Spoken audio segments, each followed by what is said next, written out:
yang paling penting itu adalah harus pelajarin algoritma Google. Karena algoritma Google itu update-nya terus-menerus. Contohnya, betul. Contohnya zaman dulu itu ya belum ada mobile, jadi ya nggak terlalu diliatin. Terus sekarang harus pakai mobile, jadi kayak mobile friendly gitu ya. Itu kan harus pakai AngularJS, untuk teknologinya pakai Bootstrap, biar websitenya itu fluid. Terus yang kedua,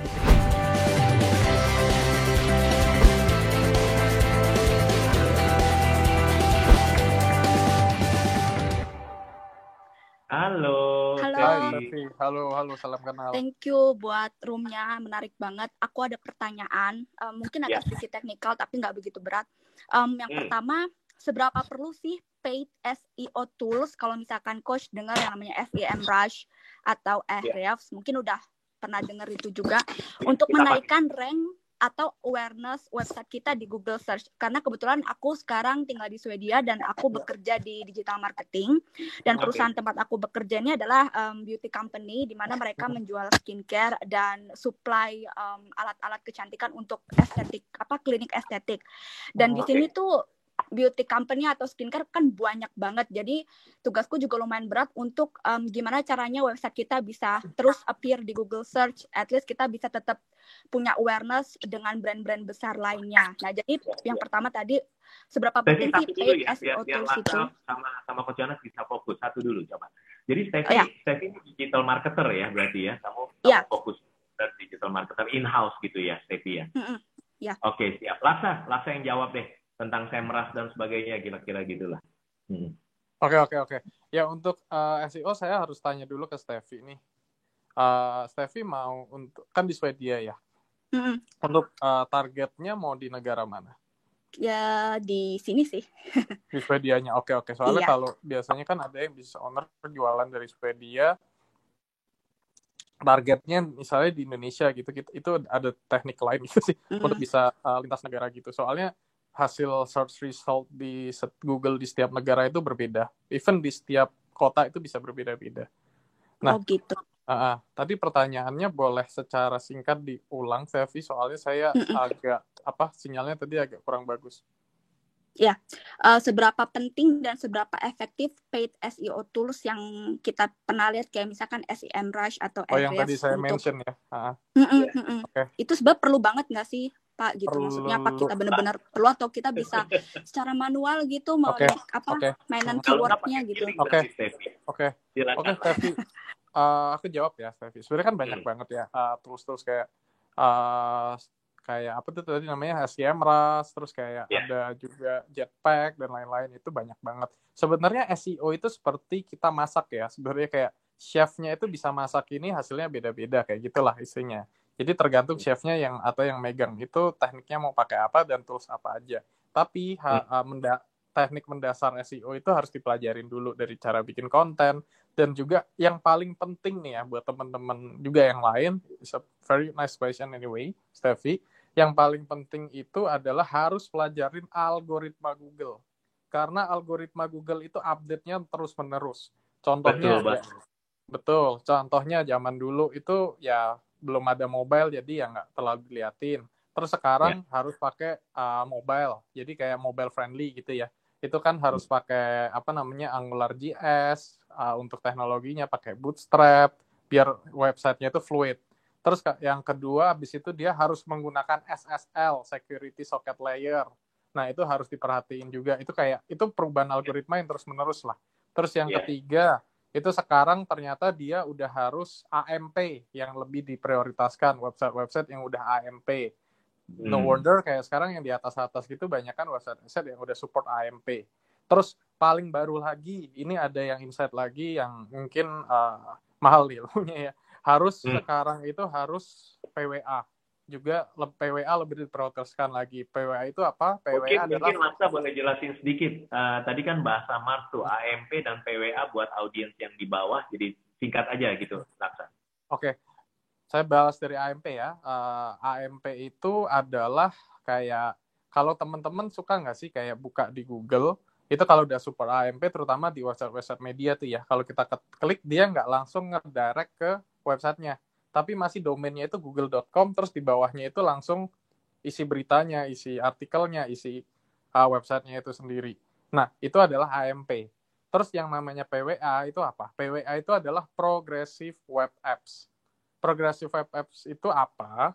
Itu jadi teman-teman bisa langsung kalau menggunakan browser atau menggunakan Google Chrome di mobile itu ya, bisa langsung jadi mobile application tanpa harus develop di application yang mahal. Jadi cukup menggunakan website itu aja. Caranya tinggal di add home screen. Nanti itu langsung menjadi kayak seolah-olah kayak mobile application, ada ikonnya, ada nama application-nya, nanti dibuka itu sistemnya web view. Nah, itu kayak Google lebih memprioritaskan itu juga sih sekarang. Itu update yang terbaru mungkin Coach Yohanes bisa menambahkan, kan Steffi bisa menjawab, semoga menjawab Steffi lah gitu. Kejawab pertanyaan pertama Steffi ya. Aku kurang yang tadi mobile application itu PWA ya? PWA, nanti boleh di research.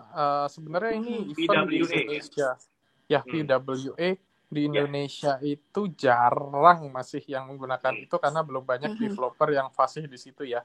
Tapi boleh banget, Steffi, kalau di negaranya saya yakin juga banyak developer bagus, cari developer yang bisa develop website itu udah support PWA. Termasuk teman-teman di sini. Oke. Iya. Jadi makanya kalau dengerin dari Laksa, Steffi adalah semua berkembang ya. Bahkan dulu itu memang udah mobile first gitu. Dari Facebook itu udah dari 200 tahun yang lalu kali udah bilang bahwa kita pokoknya mobile first. Kalau dulu kan desktop terus dibikin mobile gitu kan ya. Itu udah 200 tahun yang lalu. Terus kemudian makin sekarang semuanya pasti mobile first.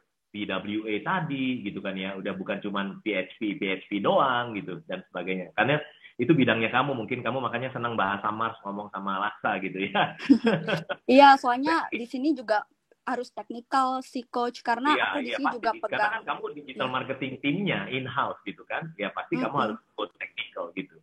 So it's okay, Steffi biar gantian sama yang lain, kamu satu pertanyaan dulu boleh ya? Aku nggak turunin kamu dulu, nanti kita lihat. Karena kan masih tinggal 15 menit lagi nih. Coba. Thank you coach. Steffi. Thank you Pak Laksa. Siap. Nah, yang lain di sini ada Aldi atau Ulil tadi gantian dari atas. Ulil mau ngomong. Ya, malam coach. Selamat malam Ulil. Ya, I'm just wondering sih kalau kayak ada untuk tahu gimana caranya kita itu tahu kalau SEO kita ini itu tuh working gitu, trafficnya. Jadi kita pakai tools-nya apa untuk ngidentifikasi kalau SEO ini SEO yang kita lakuin ini kita working aja ya. Itu aja sih. Oke. Udah ngomong tadi ada tools-nya, Laksa mungkin mau tambahin jawab singkat. Kalau tools tinggal disebut aja lah. Bahasa Mars nggak apa-apa ya. Nggak apa-apa lah bahasa Mars. Ulil, aku share ya. Biasanya kita pakai yang namanya Alexa Rank, boleh dicatat. Alexa Rank kalau semakin bagus itu semakin working. Kedua Alexa, bisa menggunakan ya, jangan dicari Alexis, ingat Alexa. Iya. Terus caranya bisa working apa enggak, bisa menggunakan tools Ahrefs yang tadi saya jelasin. Ahrefs. Itulah kayak HTML Ahrefs gitu loh. Kamu cari aja ntar. Nanti coba ketik aja Ulil itu ini sama yang sama cara yang efektif juga ya manual search Ulil. Itu sih. Ya. Oke, kalau untuk Google Analytics itu seperti apa? Wah, bagus banget nih ceritanya. Google Analytics itu untuk mengetrack. Itu dunia lagi sendiri itu, Google Analytics. Google Analytics itu apa itu termasuk salah satu tools-nya juga untuk ngidentifikasi traffic di. Yes, that's true. Itu untuk traffic identification. Jadi kayak menggunakan itu tuh nanti kita tanam di dalam website kita, nanti pakai ada yang namanya GA tracking code. Nah, itu apa? Itu adalah Google Analytics tracking code. Nanti kita masukin ke dalam website kita dan juga ada verification-nya by TXT di dalam DNS management. Itu untuk website-nya. Nah, jadi itu agak teknis sih Ulil sebenarnya. Tapi fungsionalnya dari Google Analytics itu sendiri ya untuk ini nge-track dari mana source traffic kita, misalnya dari sosial media kah, dari Google Search berapa persen, terus dari native orang ketik langsung ke link, direct link itu berapa persen, itu ada semua. Jadi dari situ bisa dicari juga sih. Tapi kalau mau Ya, kamu menggunakan biasanya tools Laksa ya, orang eksternal, Ulil ya, kenapa? cuma tanam pixel dan sebagainya. Sebaiknya GA Analytics juga ditanam di website kita gitu ya. Nah, itu sih Ulil. menurut aku wajib sih, Coach. Udah Ya, hampir wajib semua banget. kalau punya website harus punya Google Analytics sih. Soalnya Iya, itu iya. paling penting menurut aku. Last question, Iya. Ulil. Semoga menjawab. Ulil, Oke, thank you, Coach. fokusnya apa? Ulil lagi bangun bisnis atau Ulil digital marketer atau apa? Ulil? Soalnya dalam ya Saya sih pertanyaan. lebih ke B2B ya. Alright, Oke. B2B is very good for Buat using uniform. SEO, Mas Ulil. Apa? Bangun bisnis atau profesional, Ulil? Profesional. Oke. Ya, makanya pertanyaan kamu technical sekali ya, which is good. Iya. Sama bisa belajar. Udah kejawab, Oke. Ulil ya? Oke, thank you, Coach. Oke. Thank you, Laksa. Ya, Ulil. Aku kembalikan Ulil ke Ya, betul. audiens ya. Sambil dengerin, kalau mau tanya lagi nanti bisa. Nih, ada beberapa lagi yang saya mau naikin nanya. Silakan yang di atas. Abis Steffi mungkin Aldi kalau mau bertanya. Aldi udah Halo Coach. Halo Aldi. Halo Coach, halo Kalak. Aku mau tanya sih Coach, kalau misalkan Ya. tadi kan kita sempat bahas ada strategi dan sebagainya gitu. 3 langkah tadi. Ya, Ada 3 langkah tadi. Strategi. Ya. Nah, kebetulan ada banyak klien yang aku temui dia langsung loncat ke nomor 5. Iya. Ke sosial media marketing. Ya. Nah, pertanyaan aku sebenarnya simpel sih, Coach. Ada 2 pertanyaan. Yang pertama, sebenarnya Satu dulu ya. Iya, seberapa penting sih kita harus menjelaskan semua step itu kepada calon klien kita? Itu yang pertama. Dan satu lagi simpel sih pertanyaannya, kalau misalkan tadi kan kita bahas juga soal bidding ya, Coach ya. Bahas apa lagi tadi? Kenapa? Bahas apa tadi? Yang kedua? Bidding. Apa? Bidding. Suaranya kurang jelas. Oh, bidding. Ya, bidding. Oke. Bidding di SEO maksudnya ya. Oke. Iya, betul. Jadi kita juga bahas bidding ini. Bidding ini kan jadi salah satu faktor juga penentu apakah iklan yang akan kita buat nanti itu akan benar tepat sasaran atau tidak. SEM dan SMM ya. Oke. Betul. Pertanyaannya apa yang nomor 2? Pertanyaannya soal bidding ini tadi Coach sempat menjelaskan juga tentang ID, dan aku agak tertarik sih tentang itu. Boleh tolong terangkan ID itu enggak? Itu aja sih. Thank you, Coach. Oke, jawab yang satu dulu ya. Tadi yang satu tuh. Yang satu adalah pertanyaannya, apakah kita perlu menjelaskan 9 ini? Nah, saya nanya Aldi dulu. Aldi posisinya di apa? Aldi punya bisnis atau punya digital marketing agency atau Aldi gimana? Agency, Coach. Apa? Agency. Saya ada agency juga. Oke, Aldi. Agency profesional di agency itu atau owner atau foundernya? Saya CMO, kebetulan co-founder juga. Oke, siap. Aldi, jadi gini Di, sebenarnya kalau kita jelasin 3 langkah dan 9 strategi tadi, itu benefit buat bisnis kita. Kenapa? Karena satu, saya percaya begini, orang yang teredukasi akan getting the better result, gitu ya. Jadi, well-educated clients getting much better result.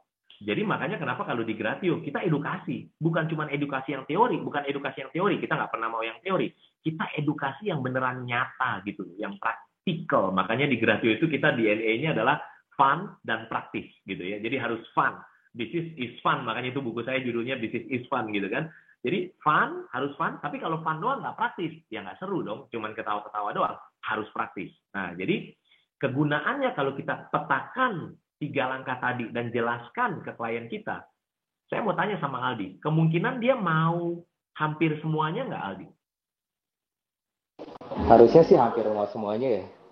Betul, mungkin dia nggak mau semuanya, bahkan kita mungkin nggak bisa ahli di semuanya. Misalnya dia mau semuanya 9 sampai ECRM, mungkin Aldi digital marketingnya belum menyentuh ECRM. Tapi kan kita bisa arahin, kenapa nggak 6 dulu Pak yang di atas? Bayangin betapa banyak satu klien aja ya, berarti bisa revenue per klien itu bisa increase luar biasa kan. Dan yang menarik lagi Aldi adalah your digital marketing agency tiba-tiba beda sama yang lain. Kenapa? Because you have that framework gitu.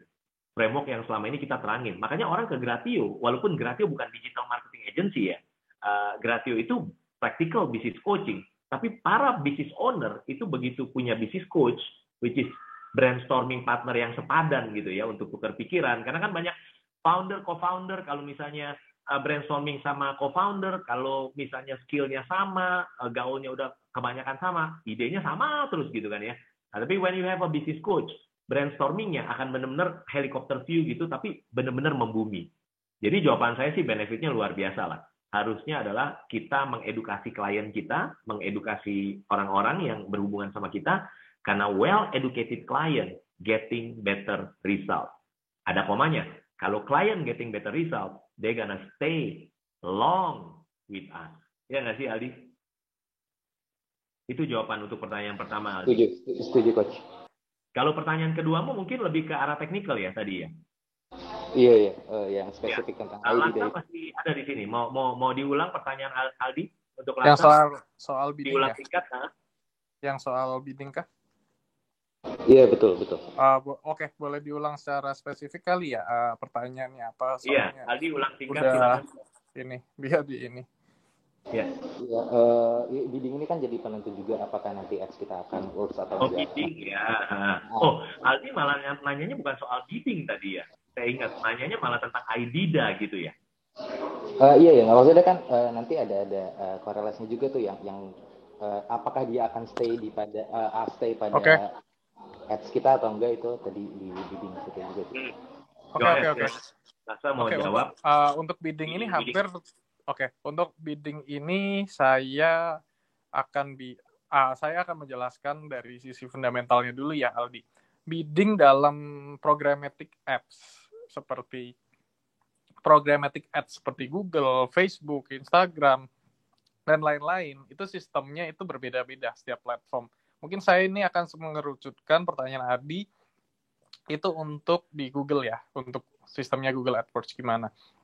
Jadi Google AdWords itu akan menggunakan real-time bidding atau RTB dari situ. Nah, nanti kalau Aldi atau teman-teman mau cari gimana algoritma khususnya RTB itu, setiap period itu dia akan beda-beda. Bisa dari ininya, ad space-nya, terus juga availability-nya, jamnya, dan lain-lain itu berbeda-beda. Mungkin untuk real-time bidding, kalau kita jelasin di sini, mekanismenya itu agak kepanjangan. Jadi kalian nanti boleh ketik real-time bidding, programmatic ads algorithm. Di situ nanti algoritmanya jelas banget. Jadi Google ada policy-nya semuanya di situ kelihatan. Gitu sih Aldi. Kalau itu sistemnya RTB. Jadi kita harus mengenal yang namanya istilah RTB lah. RTB itu udah semua orang harus kita beriklan harus sudah kenal gitu. Gitu Aldi. Semoga mudah-mudahan menjawab dari sisi bidding. Memang untuk pertanyaan IDIDA itu apa? Mungkin saya nggak sempat jawab panjang di sini, Aldi. Mungkin di session berikutnya, karena saya juga saya rencana mau punya 2-3 session di Room, di Clubhouse, dan di Instagram juga gitu ya, yang saya paralel, karena ini berguna juga banyak teman-teman di Instagram juga yang dapat manfaat gitu ya. Nah, jadi mungkin itu dulu ya, Aldi ya. Mudah-mudahan menjawab beberapa pertanyaanmu. Oke, Aldi ya? Thank you, Coach. Ya, thank you, Aldi. Siap.